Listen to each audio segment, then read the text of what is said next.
أعوذ بالله السميع العليم من الشيطان الرجيم بسم الله الرحمن الرحيم والصلاة والسلام على رسول الله الصلاة والزكاة 15e leçon partie 2. Au nom d'Allah, le tout miséricordieux, le très miséricordieux, paix et salut sur le noble prophète Mohammed ibn Abdullah, ainsi que sa famille, ses nobles disciples, ainsi que tous ceux qui le suivent jusqu'au jour de la résurrection.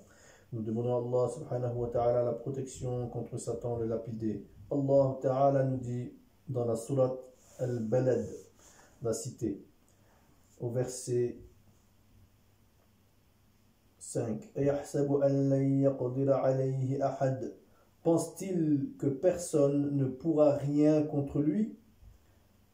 Ce qui veut dire l'homme pense que personne ne saura. Ici, yaqdira veut dire ya'lama.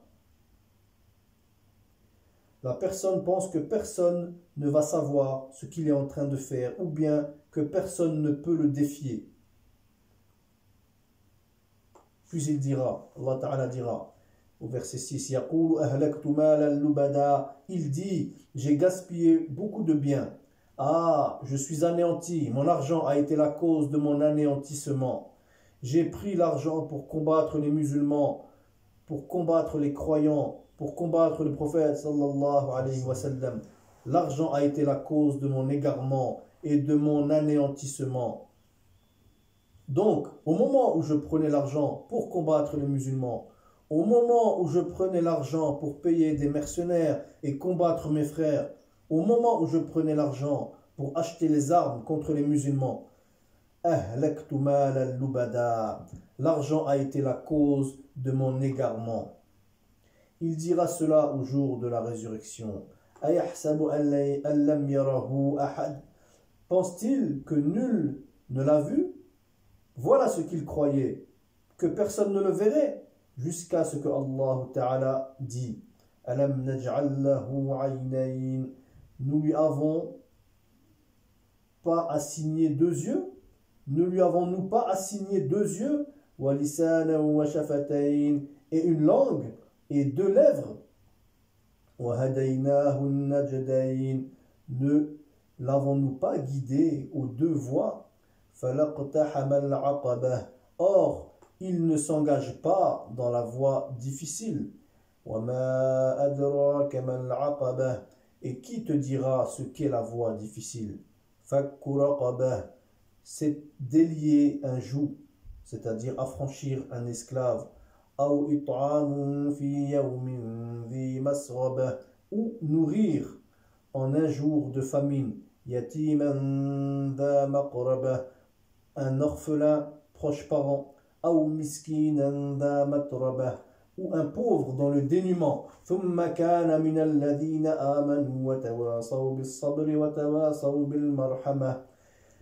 Et c'est être en outre de plus de ceux qui croient et s'enjoignent mutuellement l'endurance et s'enjoignent, c'est-à-dire se recommandent mutuellement la miséricorde. Ceux-là sont les gens de la droite.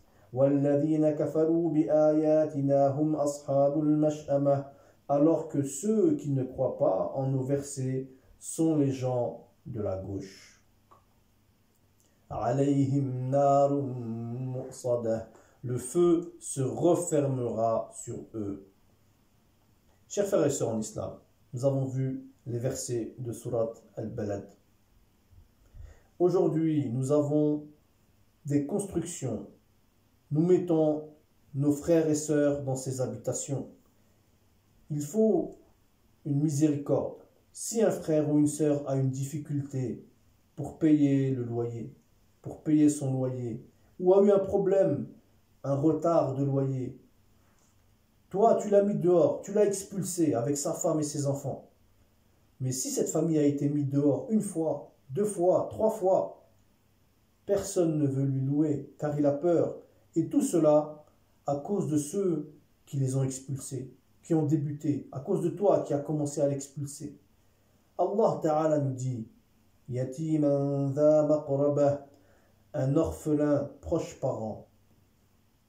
La personne qui dort dehors au point où il n'a pas de protection pour dormir, ni de toi, il est à la merci de la pluie, de la poussière. Allah Ta'ala parle aussi de la personne qui est proche de toi, qui peut être ton oncle, ton frère, ton proche parent, tes cousins de France ou de partout. Aw miskinan dha matrabah, ou un pauvre dans le dénuement. Que Allah nous donne la compréhension et qu'il nous facilite. Amin. Les Arabes disent dha matrabah, il n'y a rien qui peut le protéger de la poussière ni du sable. C'est donc la description de certaines personnes que rien ne peut les protéger ainsi. C'est de cela que l'on parle. Nous avons ici l'exemple en France de cela aujourd'hui, en parlant par exemple des SDF, ceux que nous appelons les sans domicile fixe. Aujourd'hui aussi, rappelons-nous que c'est Allah Ta'ala qui est le maître, et c'est lui qui peut changer les situations et retourner et inverser les situations. Nous devons être humbles devant Allah Ta'ala. Le riche peut devenir pauvre et inversement. Le pauvre d'aujourd'hui peut devenir riche demain. Allah Ta'ala nous dit dans la sourate Ash-Shams au verset 9 et 10, Qad aflaha man zakkaha, a réussi certes celui qui la purifie, wa qad khaba man dassaha, et est perdu certes celui qui la corrompt. Il a protégé son âme contre l'enfer, contre la colère de Allah Ta'ala, et il a eu pitié des pauvres, des orphelins, des veuves. Il leur a donné à manger. Qad aflaha man zakkaha. Il a réussi celui qui l'a purifié. Il a purifié son âme par cette pitié envers les pauvres, les orphelins, les veuves.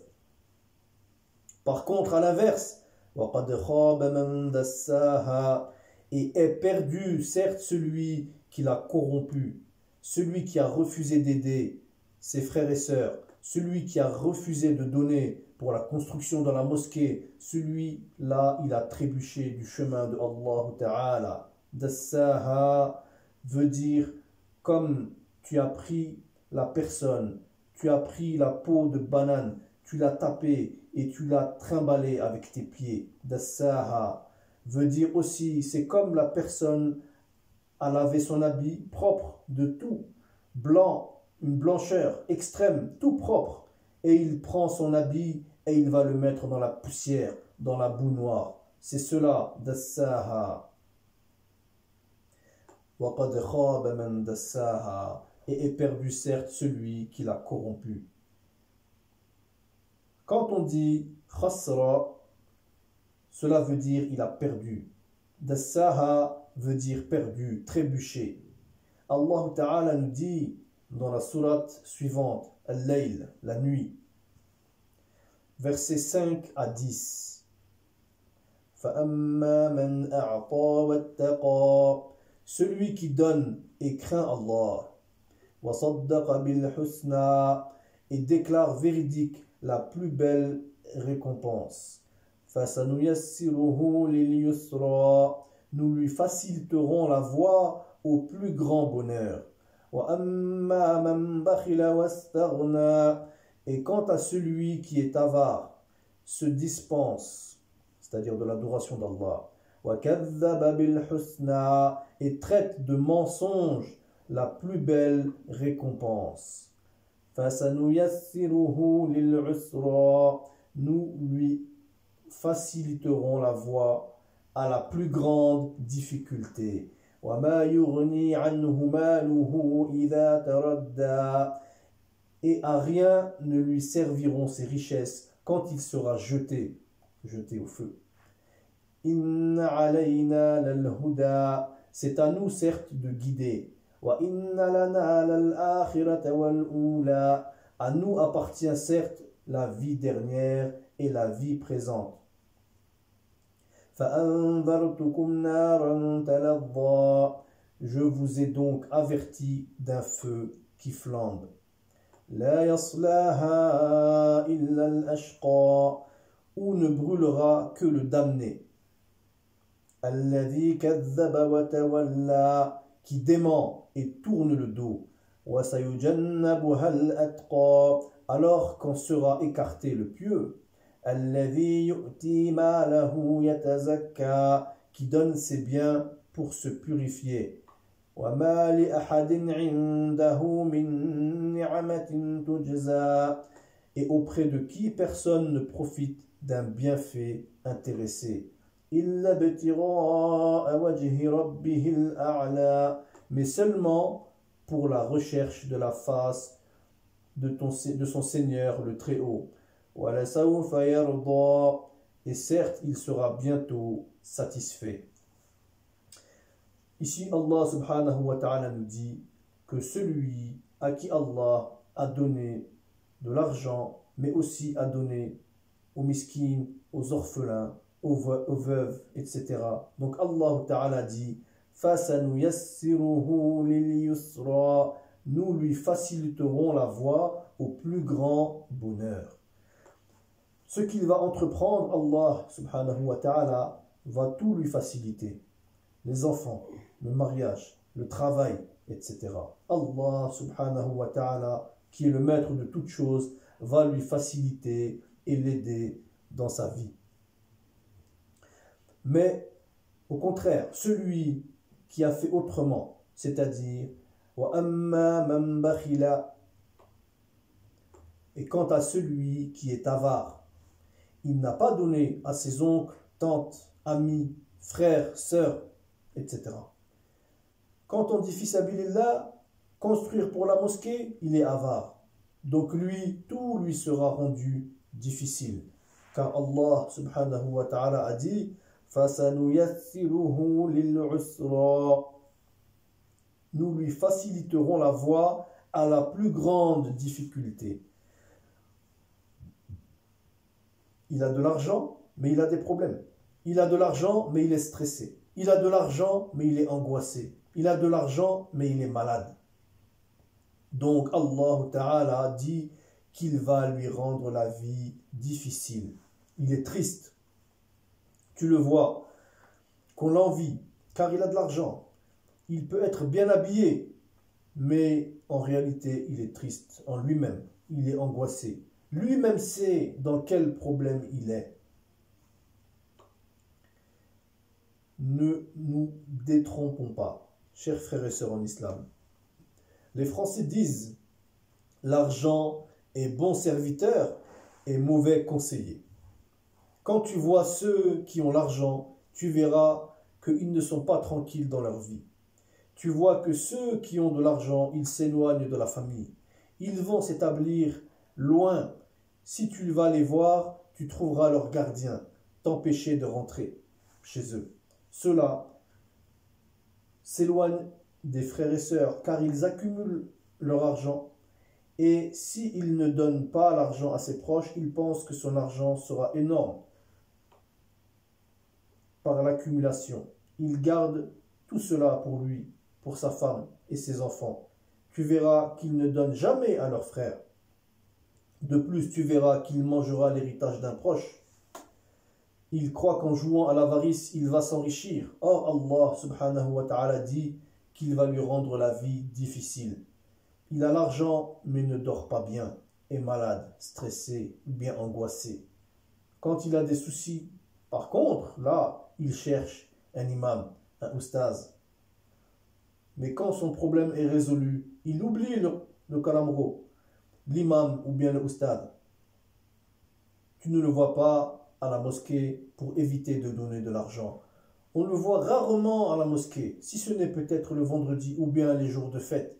La personne là s'éloigne et se fait rare parmi les musulmans. Quand il a des soucis, c'est autre chose. Donc Allah subhanahu wa ta'ala nous dit à ce sujet وَأَمَّا مَنْ بَخِلَ وَاسْتَغْنَى, et quant à celui qui est avare, se dispense de l'adoration d'Allah, وَكَذَّبَ بِالْحُسْنَى, et traite de mensonge la plus belle récompense. Alors nous disons que celui-là aura la vie difficile. Chers frères et sœurs en islam, que Allah subhanahu wa ta'ala nous pardonne, nous guide vers le droit chemin et nous protège de notre mauvaise âme, car l'âme est incitatrice au mal. Voilà ce que nous pouvions voir dans cette 15e leçon de Salat wa Zakat. Que Allah Ta'ala fasse que nous soyons regroupés dans son paradis au jour de la résurrection et qu'il nous préserve de tout châtiment. C'était votre frère, imam et élève, Cheikh Saleh Swalioudi Al-Fawzani, qui a été prêché par votre frère Sidia. Wa sallallahu ala rasulil karim. Rendez-vous pour la 16e leçon de Salat wa Zakat. Assalamu alaikum wa rahmatullahi ta'ala wa barakatuh.